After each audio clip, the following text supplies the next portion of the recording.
My name's Chris and I'm an alcoholic. I came to Tully Hill inpatient in April of 2016 after my life had become very unmanageable. I had been drinking daily for probably 3 years prior to that and thought that I had control over that. When I finally went to work in the morning and started to have flu-like symptoms, but I wasn't drinking. And that was probably the first time in a long time that I hadn't been drinking all through the day. So the next day I went to the doctor and my doctor said, "I think you're going through withdrawal." I was in shock. I had not even considered that. And that's how sick I was. Because I'm in the field, I'm a mental health nurse practitioner. So for me not to recognize it when I recognized it and everybody else was really a big sign of how sick I really was. When I came to Tully Hill, I still did not think that I had a big problem. I thought that I was going to be able to stay here and, for a couple of weeks, and then I was going to be cured. I was here for 28 days. I spent the first 2 weeks trying to get out of here because I still did not think that I had a problem.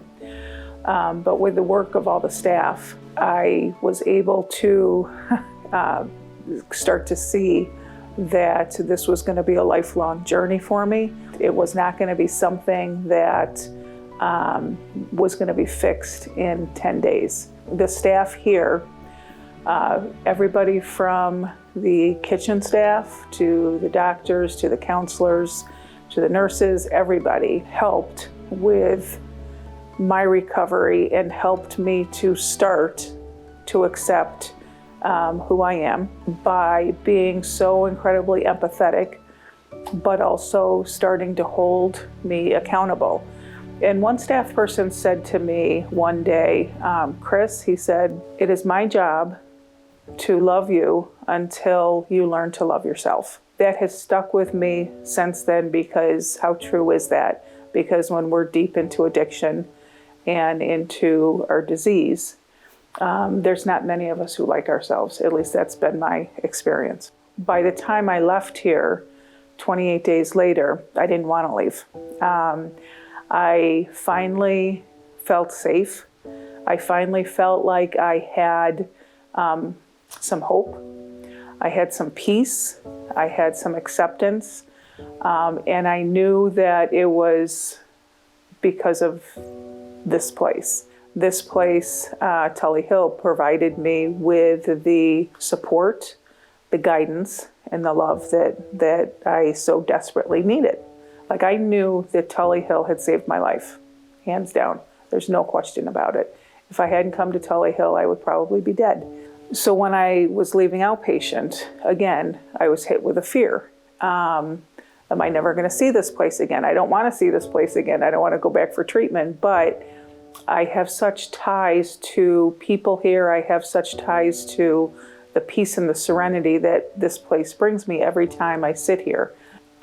And I also had made a lot of friends, in inpatient and then more in outpatient.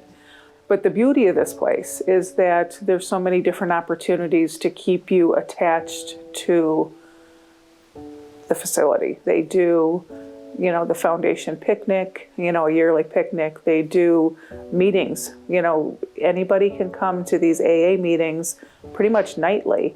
One of the best things for my sobriety is coming here and interacting with inpatients and starting to, try to give back to them, and realizing that I don't want to come back here as an inpatient. And that's very, very powerful. And that's what this place gives me. There's an alumni association, so anybody who's interested can, stick with that. And so there's all these different avenues so that when you're done with your treatment, it's not like you just get treated, discharged, and you leave. And I think that that's something that makes this place really special. what they taught me here was that recovery is a journey. It's a lifelong journey. I'm still a nurse practitioner. My son has his mother. I have a 14-year-old son. He has his mother back. Our relationship is better than it has ever been. When I was drunk, that never happened.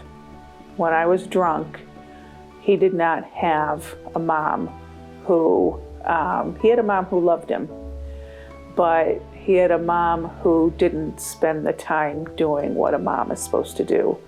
What Tully Hill has done for me is it has given me my life back so that I can be that mom that my son deserves.